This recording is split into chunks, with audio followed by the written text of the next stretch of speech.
तुम्ही म्हणणार की आज 15 ऑगस्ट आहे आणि 15 ऑगस्टच्या दिवशी शिक्षकांसाठी सेशन थोडा थीम मिसमॅच होते आहे. म्हणजे शिक्षक दिनाच्या दिवशी जर शिक्षकांसाठी सेशन ठेवलं असतं किंवा 15 ऑगस्टच्या दिवशी 15 ऑगस्टची एखादी थीम ठरवून जर सेशन ठेवलं असतं तर कदाचित थीम मॅच झाली असती. पण शिक्षकांसाठी का?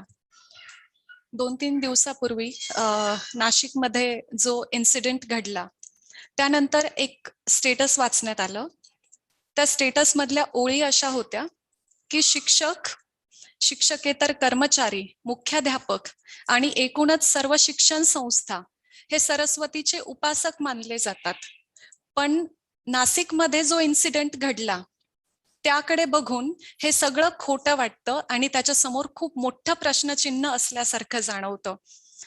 मग लक्षात आलं की एका व्यक्तीमुळे किंवा एक दोन कुठल्या तरी चुकीच्या व्यक्तींमुळे सर्वच शिक्षण खात्यावर हे का असं प्रश्नचिन्ह धरलं जावं. आणि म्हणून वाटलं आजचं हे सेशन एका डिस्कशनच्या मार्फत ठेवावं.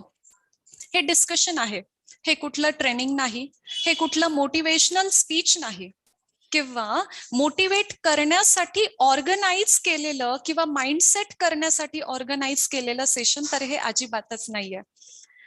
एक गोष्ट मला माहिती आहे की माझ्या समोर बसलेले तुम्ही सर्वजण अगदी सुज्ञ आहात, जाणकार आहात, विचारवंत आहात आणि प्रत्येक जण कुठून तरी काहीतरी शिकून आलेला आहे. त्या सगळ्या विचारांचा, त्या सर्व सुज्ञपणाचा मी आदर करते आणि आजच्या डिस्कशनला सुरुवात करते. माझ्या बीएडच्या कॉलेजमध्ये एक मॅडम होत्या, प्रतिभा शिंदे मॅडम. त्या आम्हाला एक उदाहरण सांगायच्या.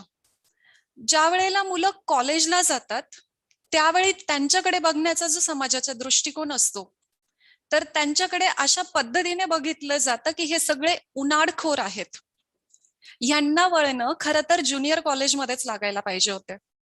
जेव्हा तीच मुलं ज्युनियर कॉलेजमध्ये आलेली असतात तेव्हा त्यांना म्हटलं जातं की शाळेतून शिस्त लागलेली नाहीये.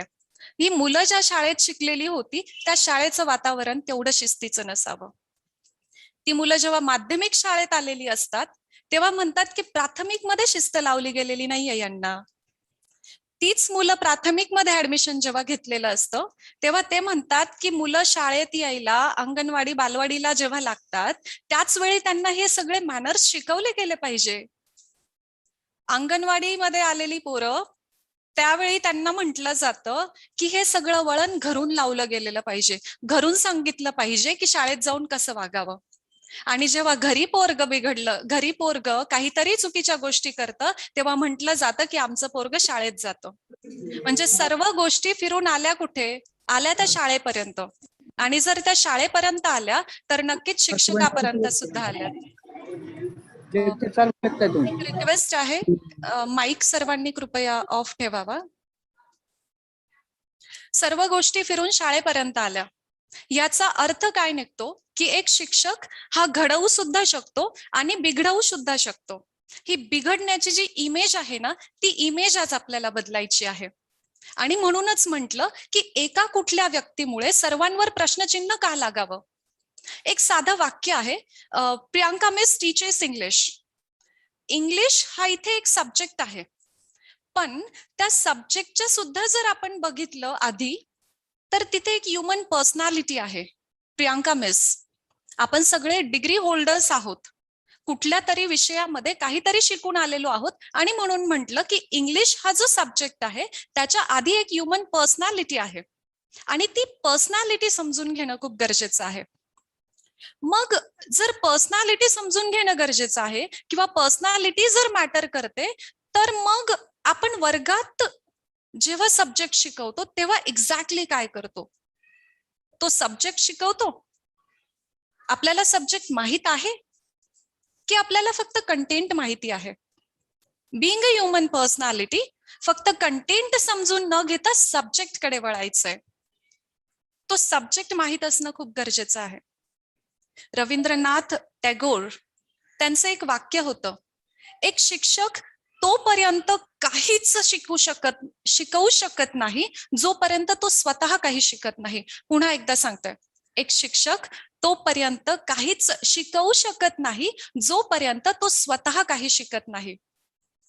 आणि ह्याच्यातून आपल्याला काय शिकायला मिळतं किंवा ह्याच्यातून हे वाक्य सांगण्यामागचा उद्देश काय आहे, तर पास्ट कडून आपण काही शिकत नाही.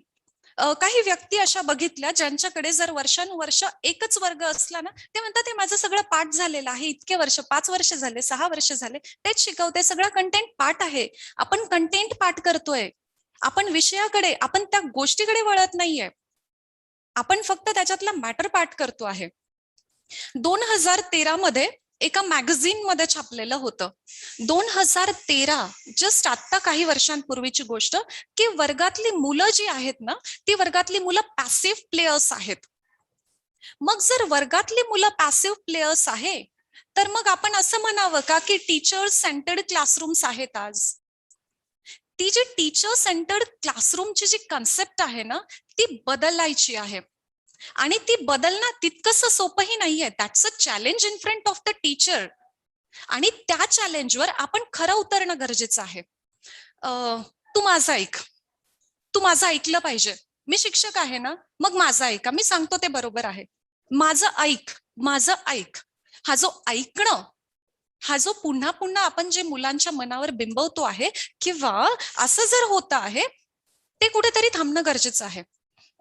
चेतना वशिष्ठ एक मोटिवेशनल स्पीकर आहेत. एकदा त्यांनी सांगितलं की if you want to be a good listener, good speaker, then first you have to be a good listener. Be a 75% listener if you want to be a good speaker. जर तुम्हाला एक चांगला speaker बनायचा आहे, तर सर्वात आधी तुम्ही 75% लिसनर बनणं गरजेचं आहे. जोपर्यंत तुम्ही समोरच्याचं ऐकून घेत नाही, तोपर्यंत समोरचा तुमचं ऐकून घेणार नाही. त्याच्यामुळे आधी समोरच्याचं ऐका, मग बोला वर्गामध्ये. आणि जर मग असं झालं की वर्गात मुलांचंच ऐकत बसलो, तर मग सिलेबस कधी कम्प्लीट करणार? पण दॅट इज व्हेरी नेसेसरी. जोपर्यंत मुलाला काय म्हणायचं आहे, त्याची काय गरज आहे, हे आपण ऐकून घेत नाही, तोपर्यंत he is not at all ready to listen you. We have learn many things in DEd BEd. माझ्या समोर बसलेले युट्यूबला लाईव्ह असणारे किंवा झूमला असणारे बरेचशी मंडळी अशी असतील ज्यांचं डीएड बीएड झालेलं आहे. डीएड बीएड मध्ये एक गोष्ट कॉमन असते, आणि लेसन प्लॅन तयार करणं आणि वर्गात शिकवण्याची जी पद्धत आहे ती कशी असली पाहिजे. बऱ्याचशा बारीक गोष्टी आपण शिकलेलो असतो. वर्गात उभं कसं राहावं, मुलांमध्ये फिरून, वर्गातल्या रांगांमध्ये फिरून शिकवणं, या सगळ्या गोष्टी, chalk talk and walk method, हे शिकलेलो आहोत. पण मग बीएड झाल्यानंतर किंवा डीएड झाल्यानंतर आपण ते अप्लाय करतो आहोत का, हा प्रश्न मला असं वाटतं की आपण प्रत्येकाने स्वतःला विचारला पाहिजे. मी आधीच म्हटलं की हे डिस्कशन आहे, आणि हे डिस्कशन करत असताना मला असं वाटतं की हा प्रश्न आपल्या मनात नक्कीच उपस्थित झाला पाहिजे. आपल्या भागामध्ये जुनी एक म्हण आहे, जी आधी म्हटली जायची, तुम्हाला सर्वांनाच नक्की माहित असेल, मागता येत नसेल भीक तर मास्तरकी शिक. मागता येत नसेल भीक तर मास्तरकी शिक. खरंच भीक मागण्या इतक्या इक्वल लेवलला मास्तरकी आहे का, किंवा असावी का, किंवा ती म्हटली जावी का?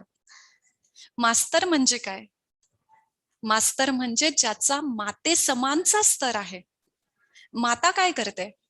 आपल्या मुलांपर्यंत पोहोचते जिव्हाळ्याने, आणि ती त्यांच्यापर्यंत पोहोचते म्हणजे ती त्यांच्या मनापर्यंत पोहोचते, ती त्यांच्या हृदयापर्यंत पोहोचत असते. आणि असा माते समानचा स्तर हा मास्तराचा असतो. आणि मग ती लेवल जर मेंटेन करायची आहे, तर मग मला असं वाटतं की या सगळ्या गोष्टींचा विचार करणं खरंच गरजेचं आहे. It is very needed and important to learn and understand child psychology. एक गोष्ट तुम्हाला सर्वांनाच नक्की मान्य असेल, शिक्षकाचं पोरग सुद्धा हे शिक्षकाचंच ऐकत असतं. तुम्ही शिक्षक असणार, जर मी शिक्षक आहे, तर माझ्या घरातला मुलगा सुद्धा माझं कधीच ऐकणार नाही, तो त्याच्याच शिक्षकाचं ऐकतो. इतकं इम्प्रेशन, इतका प्रभाव हा शिक्षकाचा मुलांच्या मनावर असतो. It's nothing else but just encouraging the students to take responsibilities.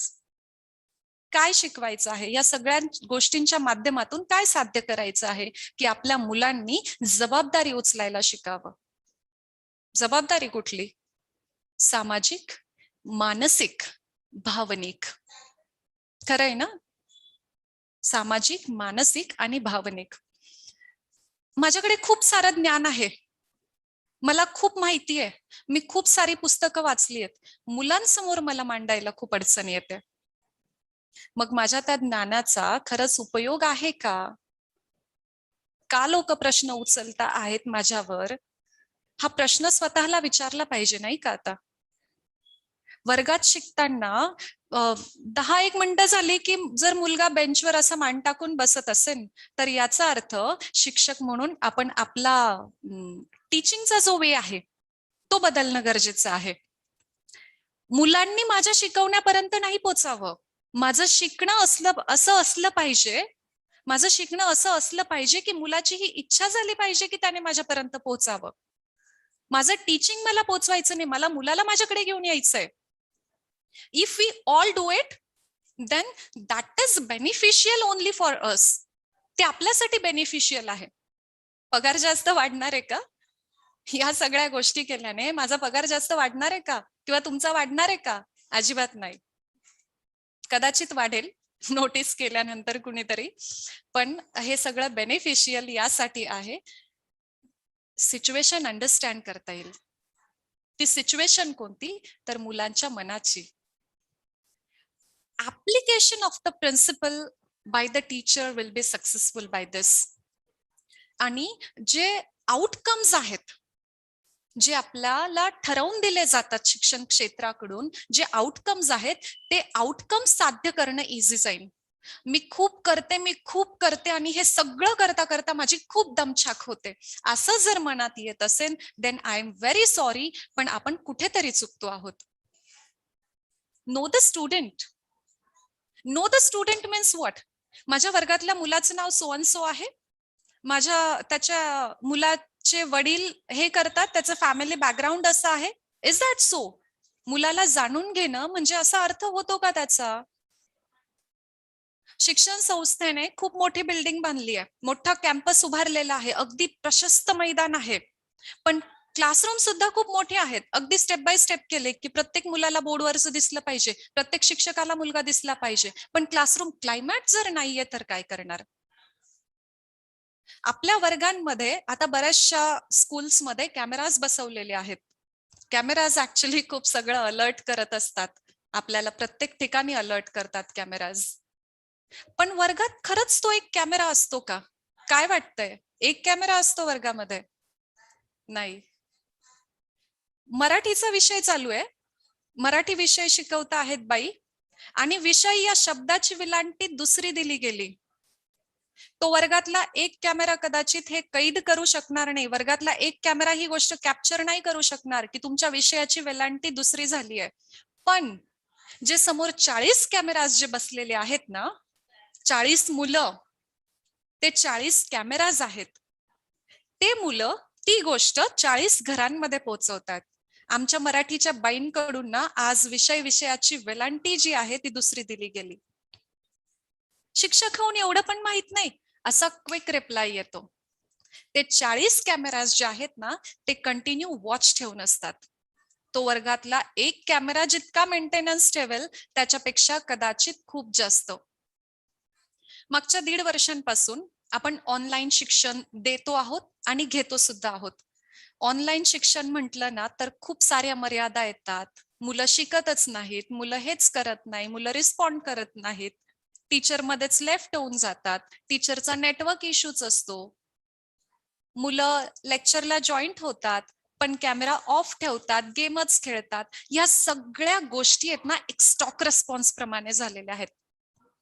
त्याच कानावर येतात जेव्हा कुठल्याही शिक्षकांशी किंवा पालकांशी या विषयावर बोललं जातं. पण हे सगळं करताना ना, जी एक महत्वाची गोष्ट आहे ती माझ्या अंदाजाने आपण थोडी मागे ठेवतो आहोत, and that is learning media plays a vital role.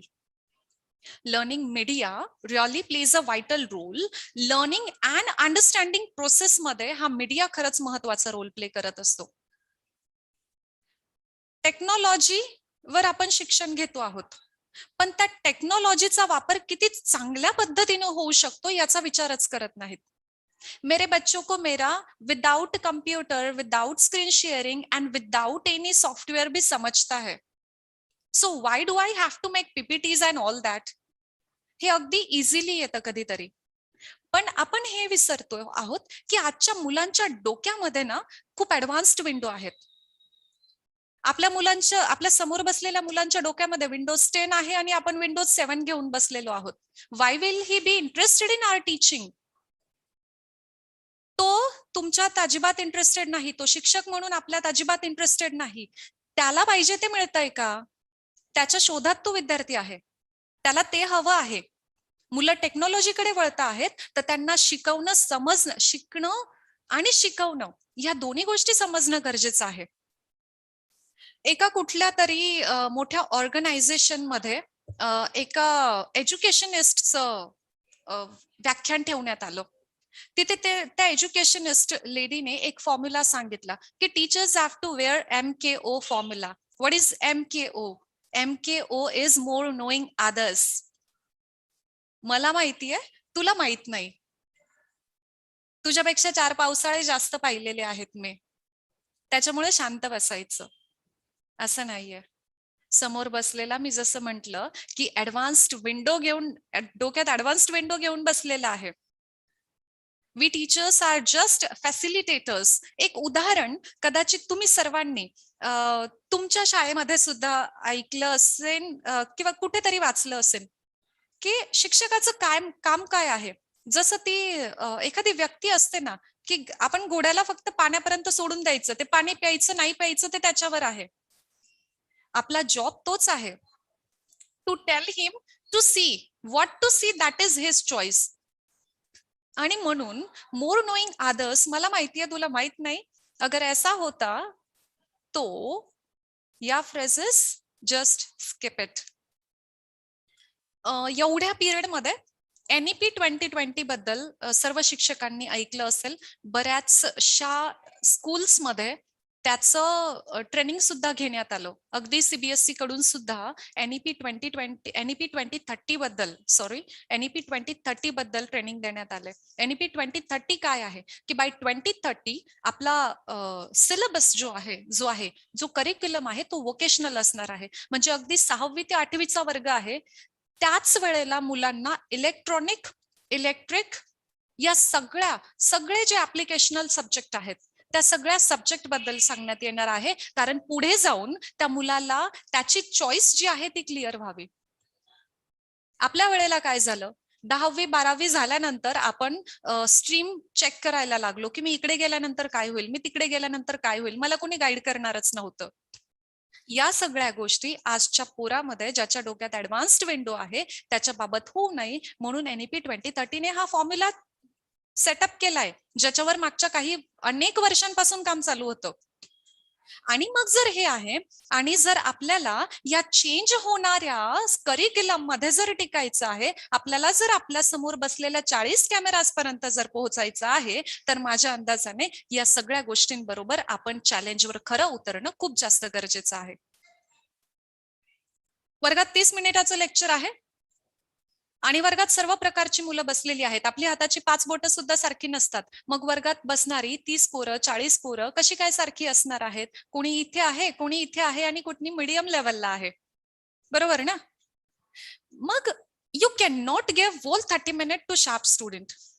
फक्त शार्प स्टुडंटला तुम्ही पूर्ण 30 मिनिट देऊ शकत नाही, किंवा फक्त जो ऍव्हरेज स्टुडंट आहे त्याला तुम्ही पूर्ण 30 मिनिट देऊ शकत नाही. का?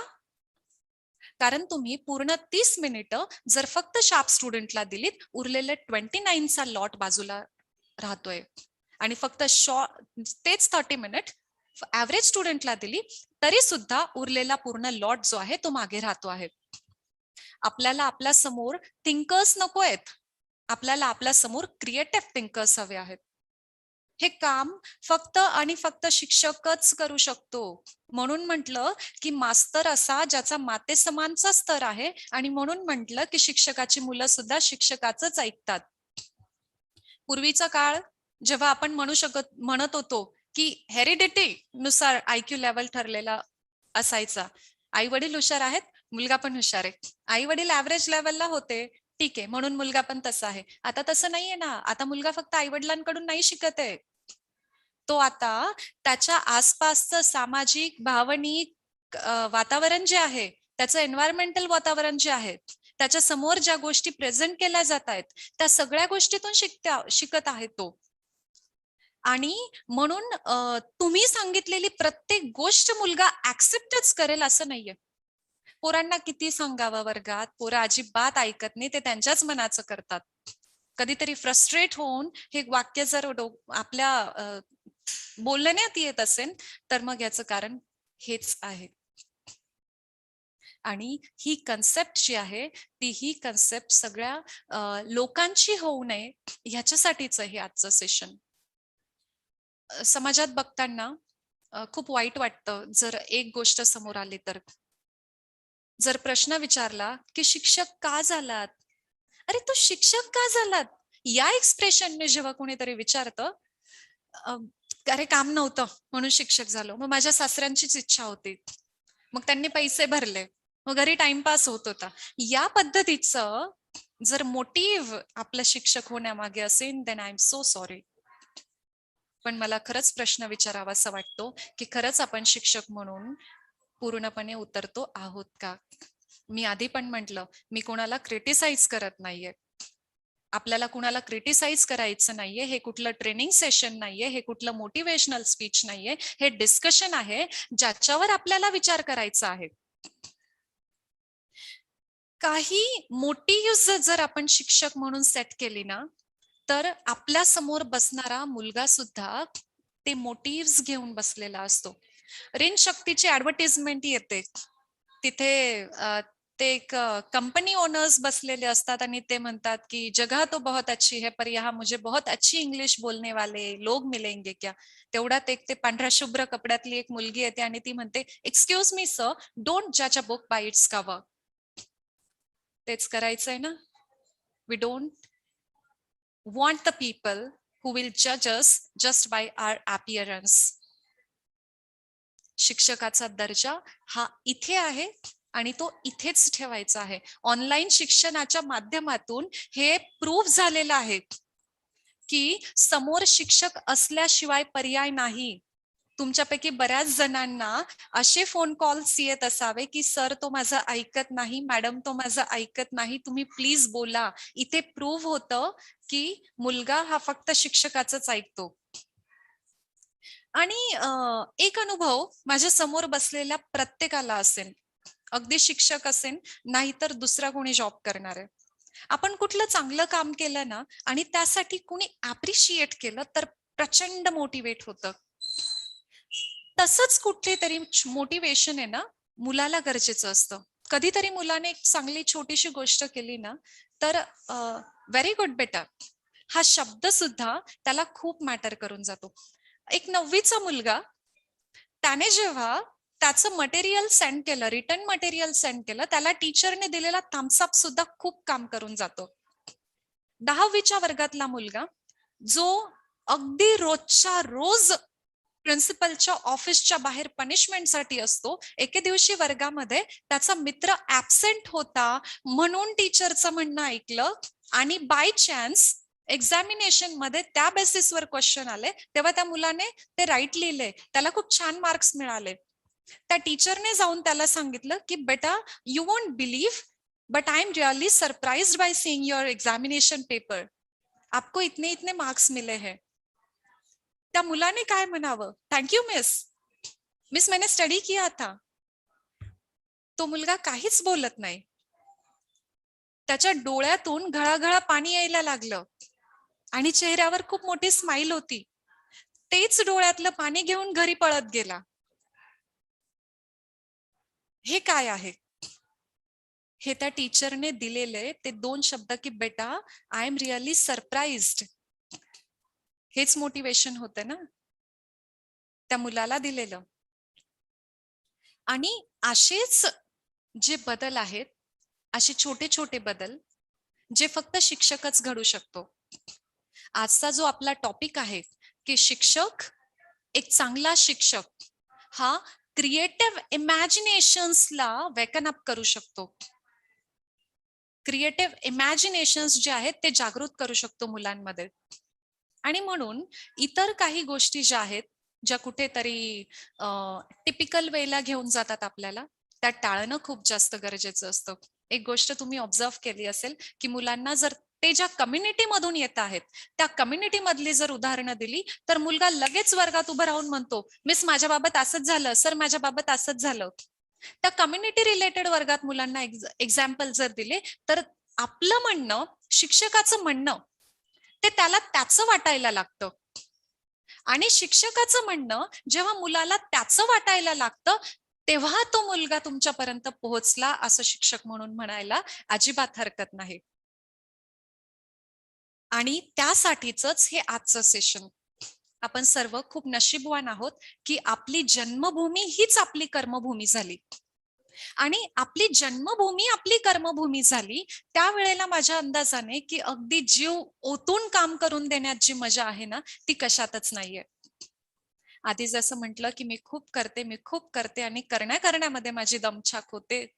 ही दमछाक करण्यापेक्षा अगदी थोडंसं केलं आणि ते माझ्या पोरापर्यंत पोहोचलं तर मग कुठलाही पालक अगदी खुश होणार आहे आणि तो जो शिक्षकाचा माते समानचा जो स्तर आहे तो स्तर मेंटेन राहणार आहे. एक थोडक्यात सांगायचं झालं ना तर गणिताचा शिक्षक त्याने वर्गात पुस्तक घेऊन शिकवू नये. एक क्रीडा शिक्षक तोपर्यंत इंटरनॅशनल प्लेयर्स घडू शकत नाही जोपर्यंत तो स्वतः ग्राउंडवर उतरून विद्यार्थ्यांबरोबर खेळत नाही. हे उदाहरण कशासाठी की इम्प्लिमेंट करणं गरजेचं आहे, मुलांच्या मनापर्यंत पोहोचणं गरजेचं आहे, मुलांना समजून घेणं गरजेचं आहे, त्यांच्या मनातले प्रश्न अगदी उघडपणे त्यांना मांडू देणं गरजेचं आहे. आणि त्याच वेळेला जे आपण म्हणतो आहोत ते आपलेपणाने मुलं ऐकतील. माझ्या मिस ज्या आहेत ना, माझ्या बाई ज्या आहेत त्या अशा पद्धतीने शाळेत येतात, आज माझ्या सरांनी असा चष्मा लावला होता, मला तोच घ्यायचा आहे. हे वाक्य काय सांगतात? हे वाक्य शिक्षकाचा मुलाच्या मनावरचा प्रभाव सांगतात. आणि म्हणूनच या चॅलेंजवर खरं उतरणं गरजेचं आहे. अगदी कन्क्लुडिंग लाईनला थोडक्यात सांगायचं झालं ना तर मानसशास्त्रामध्ये 2 ते 3 प्रकारचे संघर्ष असतात. एक हवे नको संघर्ष, मित्र हवेत, शाळा नको. एक नको नको संघर्ष, शाळा पण नको, होमवर्क पण नको. हे असे संघर्ष जे आहेत ना ते संघर्ष पुसायचे आहेत. अगदी घर्षण करून नाही, प्रेमाने, आपलेपणाने. की तो विद्यार्थी 25 वर्षांनंतर पण भेटला ना तरी त्याला ते लक्षात राहील. गुगल पेची जाहिरात काही दिवसांपूर्वी, काही वर्षांपूर्वी यायची. तो मुलगा अगदी वर्गात खूप सारी मस्ती, त्या शिक्षकाला अगदी दमछाक करून सोडायचा. पण तो शिक्षक जेव्हा गुगल पे करत असतो त्यानंतर तो मुलगा बाहेर येतो, त्या शिक्षकाच्या हातातली मोठी बॅग बघतो आणि तो म्हणतो की सर आपको बहुत हेवी लग रहा होगा ना, मैं ले लूं. किती छान भावना आहे ही. मग यासाठी काय करायचं किंवा अगदी स्वतःला तपासून घ्यायचं झालं तर काय करायचं? मुलांच्या मनापर्यंत पोहोचायचं आहे.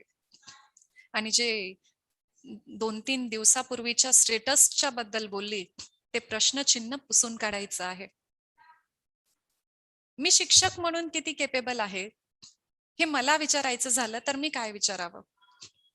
किंवा मी खरंच तेवढा जीव ओतून माझ्या मुलांपर्यंत पोहोचते आहे का, पोहोचतो आहे का? तर मी म्हणेन की स्वतःला आपण सर्वांनी शिक्षक म्हणून यशस्वी झालो किंवा अगदी चांगलं काम करायला सुरुवात झाली, यशस्वी झालो असं सुद्धा म्हणणार नाही. मी शिक्षक म्हणून चांगलं काम करायला सुरुवात केली हे मी कोणत्या दिवशी म्हणू शकते? ज्या दिवशी माझ्या वर्गातला मुलगा शाळेत उपाशी आलाय हे मला त्याच्या चेहऱ्याकडे बघून कळेल, त्या दिवशी मी म्हणेन की मी शिक्षक म्हणून चांगलं काम करायला सुरुवात केली आहे.